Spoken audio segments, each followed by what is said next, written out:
Hello everybody, this is Boxing Bros UK. I am Enis Chris. This is my co-host, Andrew the Boxing Brain. Howdy. And today's topic is Enis fight against, what's his name again? The Ukrainian, or whatever it's called. Sounds like a Nigerian name. Chukwuemadian or Chukwuemadian is something like that. Well, I'm just going to call him Karen because it's easier. Oh, sorry. Chukardian, I think is the name. Chukardian. But I'll tell you what, we might have to, after that performance from Boots, we might have to call him Slippers after that, mate, not Boots. Slippers Enis. Slippers Enis. Hey, that's a good title. Sorry, Boots. You know, we know you're a talent. We're having a bit of we're an entertainment channel as well. Come on now. Yeah. Having a bit of a laugh. But on a serious note, to be fair to Boots Enis, I would like to make this point. His last fight against Karen ran away. And he ran away and he was just hitting him when he could and holding. This time, Karen came to win. He was punching with him. He was landing shots. He was counter punching. This guy came to fight this time, and he came to give it all, leave everything in the ring, and he came to have a fight and have a real go and try and beat Boots Enis. And Enis thought it probably maybe underestimated him because of the last fight. Thought he was just going to starch him.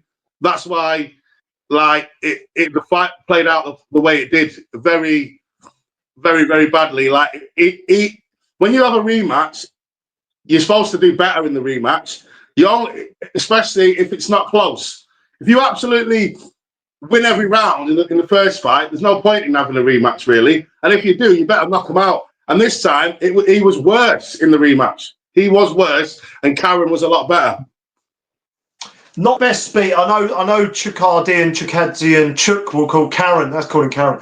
I know he's obviously high up in the rankings, so obviously there was always going to be an option that rematch was going to happen. But it's turned out not to be great. I mean, I suppose in this first segment, we look at kind of matchmaking and fight strategy, you know, and look, like you say, maybe they thought, right, we're going to stick it on him this time and we'll get to the corner advice later on. And clearly that was advice. Go in there, you know, and get that 30th knockout, get that 3-0 K, you know, get that number 3-0 KO on the board. And then he came in, he kept his head off the line, you know, his game, he picked his moments. He had Boots wobbled in the first round, I think, from what I remember. And just overall, you know, Boots was just, he was kind of impatient. He was he was just looking to get the KO, as you say, as soon as possible. He was smothering his work, falling into his work. Not varying up the power a little bit, kind of like, you know, what me and you have been saying. It's doing it. It's doing it.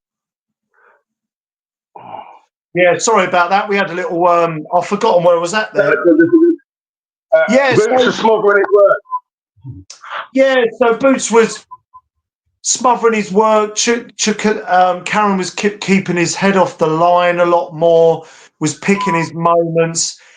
And look, people say, oh, well, they prepared for maybe a different fight because obviously Karen kind of mixed up his obviously his fight plan.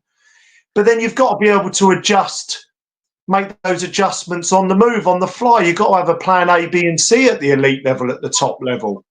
And then, I think we're going to get onto the corner advice in the next segment. But just with a little, have you got anything to sort of add to that fight strategy, Chris? Before the thing is, like, the first round, like, I gave the first round to Boots, but near the end, he nearly got knocked down.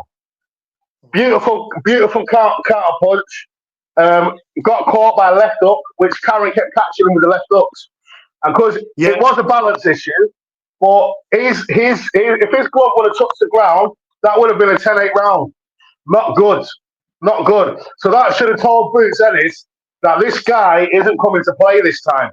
So he needs to take it serious. And he can't just be going in wild like he was and smothering his work. Like, he needs to figure this guy out and soften him up, set traps. He needs to take it serious. And I don't think that he made the adjustment until it was too late. And then the second round, he lost that round. He lost it. I gave that round to Karen. And then I didn't really score the rest of the fight because it mainly went Boots's way. And like you say, all he was doing was trying to get the knockout. There was no strategy. There was no tactics. It was just, I'm just going to let my hands go every time I get near him. And that's basically it. That was the game plan. I think that was the game plan. And then we'll, yeah, there was something I was going to say off the back of you were saying. Yeah, no, we'll get on to some of the corner advice maybe now. So we'll move on to that kind of segment. Yeah. Corner advice. I remember there were two specific things, weren't there? And you alluded to this to me in a conversation yesterday. The corner advice kept saying stuff like knock him out and throw a straight right hand down the pipe against an opponent who's coming in with his head moving off the line. Right. So what's that about? It was terrible advice. Terrible advice. Like, how can you every single round, if you watch the fight back, all his dad was saying was, "Come on, get him out of there, get him out of there." How can you, if it was that easy, he would have done it. If it was that easy, and then he said, "Right, yeah, let's put a straight hand round down the pipe." What? And look at that Karen. Like, he wasn't playing. He was staying in the pocket, and he was moving his head. He was slipping shots. How can you throw a straight right hand down the pipe without setting it up? How can you throw it? How can you land a straight right hand down the pipe if someone's moving their head? It's not going to land. Like you said in our combo yesterday. Like, do a jab. Like, just miss the head. So then he moves it and then throw it for a right hook or whatever. Set traps. It's a cheeky little strategy. It's just a cheeky little nuanced strategy, just kind of vary up the power a little bit, just jab slightly kind of, just past the head so he's moving in one direction. And as you kind of keep setting that up, come in with a right hook or a left hook, and try and catch him that way. Because Boots has got power in both hands, and that could have been a game changer. So, overall, just kind of impatient, overexcited, just look at aggression, looking to knock his block off the whole time, and just not. Then where was the kind of ring IQ and a bit more kind of intelligent advice coming from the corner? It was all a bit. I'm all for simple corner advice. I said this to you yesterday, didn't I? Some fighters need that because they overthink. Like an AJ, he's a thinker, but. You've got to be surely. Like, I'm not a trainer, right? And that's his dad and a trainer, and he's and he's well regarded and all the rest of it. But you got to give him a bit more than that, surely, Chris. Yeah, like, you can't just keep telling a fighter, stop playing around, get him out of there, stop getting hit. It's like two isn't it? Yeah, empty the tank. Oh yeah, great advice. How should I empty the tank? When? Like, just ridiculous. Like, I think that it was because what he was doing was what his dad's saying, just trying to knock him out. No jab, no setting any traps, no softening him up, no jabbing to the body, feinting to the body, then going to the head. No, nothing. Just, I'm just going to run up to him and try and knock him out. And this kid was counter-punching him. He was smacking him with a left hook a lot.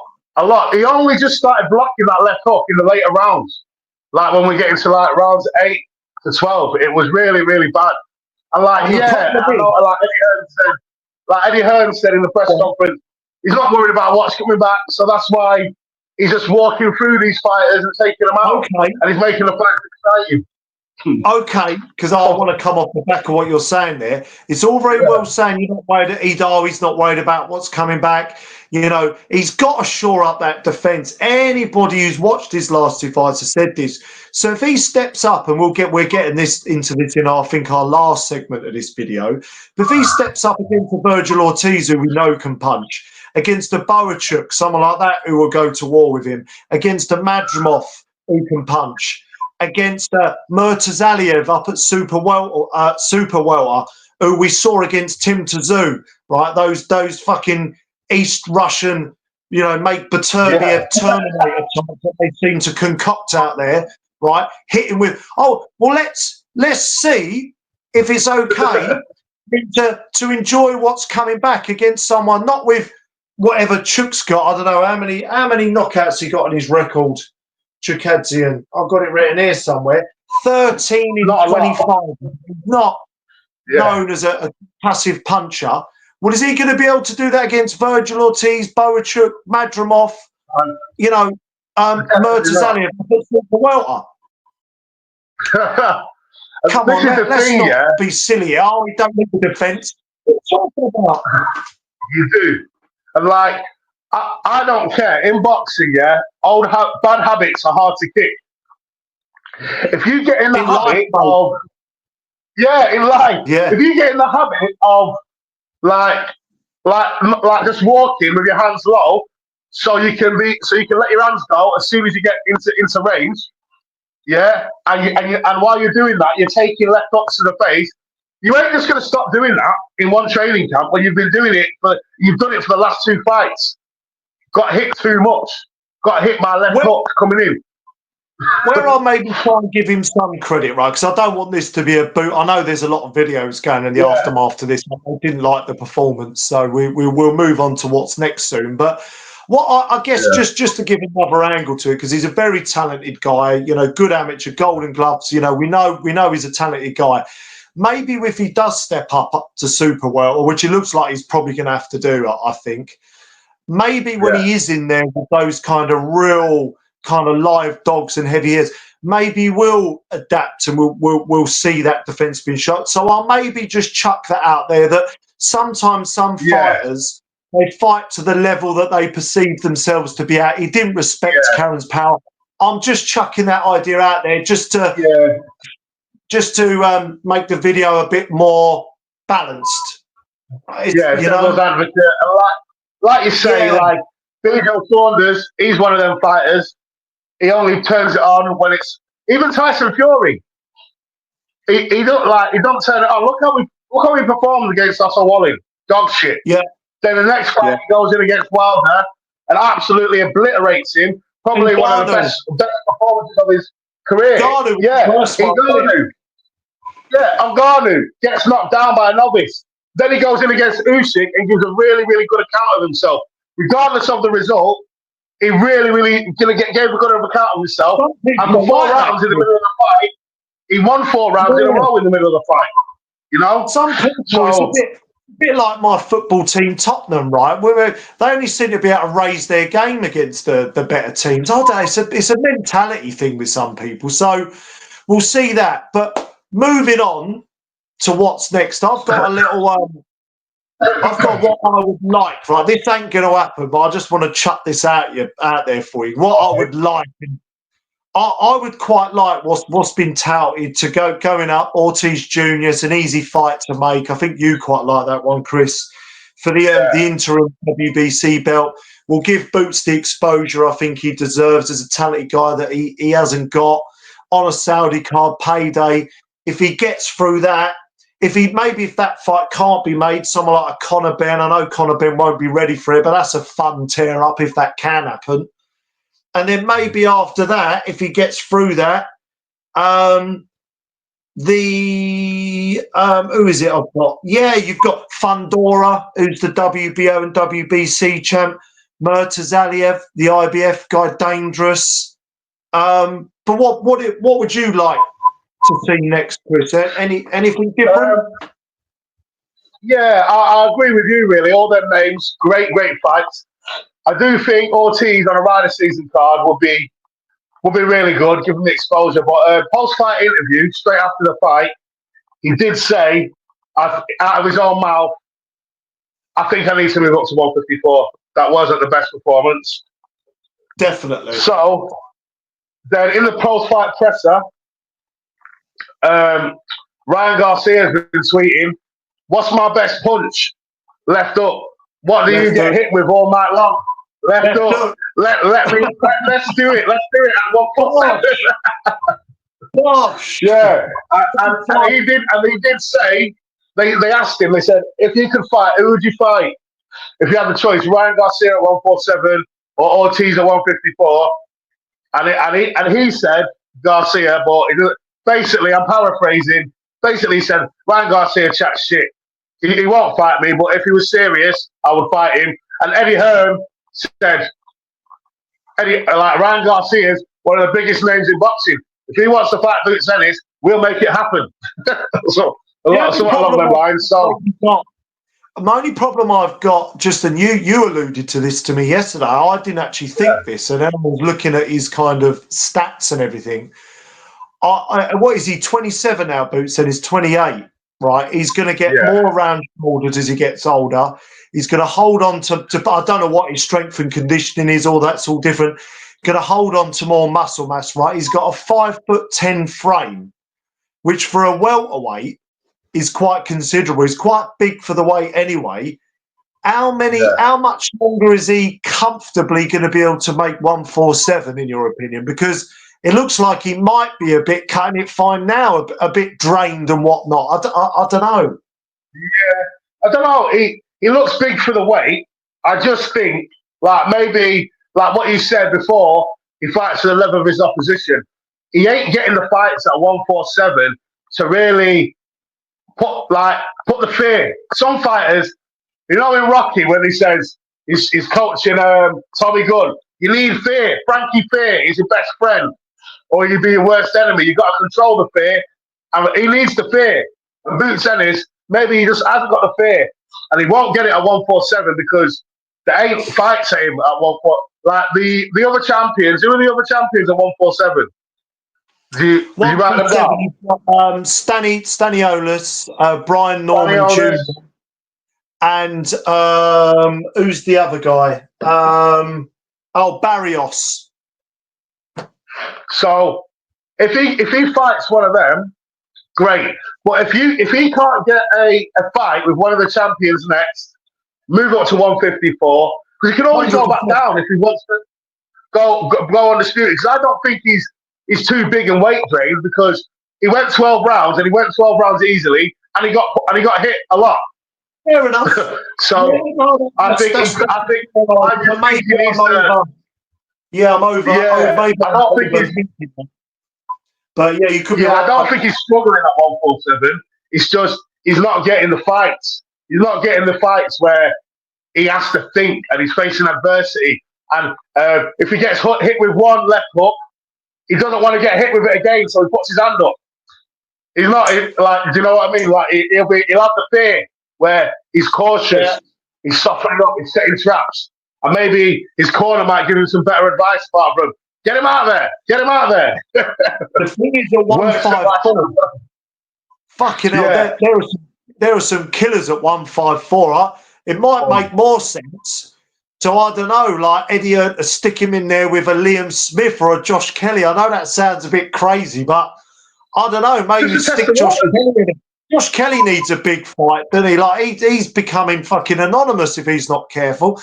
I mean, he'll run away from Boots all night. It could be a stinker, but I don't know. There are some killers at 154. So if he goes straight in there against a Murtazaliev, right? I know we don't know much about him, but I saw enough against fucking Tim Tszyu, mate. I'm telling you all now, Murtazaliev is he's the real deal, mate. He's a killer. Fundora's a good boxer. He's a good, we know that. But Madrimov, Crawford, Virgil Ortiz, these are all good. They can all punch. They're all hard fights. They are. Yeah. So I think they should put him in with a puncher. Like Someone who can, someone who's gonna make him tighten up his defense. What about Tim Tszyu? Because he needs that experience. Tim Tszyu, yeah. I know Turkey Al-Sheikh really likes that fight because he likes Tim Tszyu. That'll be a good fight. No, sorry, no, it's not Tim Tszyu. Like Virgil Ortiz. He wants the Virgil Ortiz fight. I don't think Tim Tszyu, just because he needs to rebuild. It's not mentally. He's not there. We seen him in the last fight. Like, it wouldn't be fair to put him in against Boots because he just gets. I think he just gets badly hurt. Because Tim Tszyu has that style. Come forward, stick it on you. Wants a fight, mate. You know, what timeline it won't work at the moment. But I think someone like a Boachuk, someone like that, who's going to bring it to him, who can punch a bit. Virgil Ortiz, again, the same sort of thing. They're fascinating fights for me because if we do see Boots' defence being exposed again, then we're going to see how good his chin is, aren't we?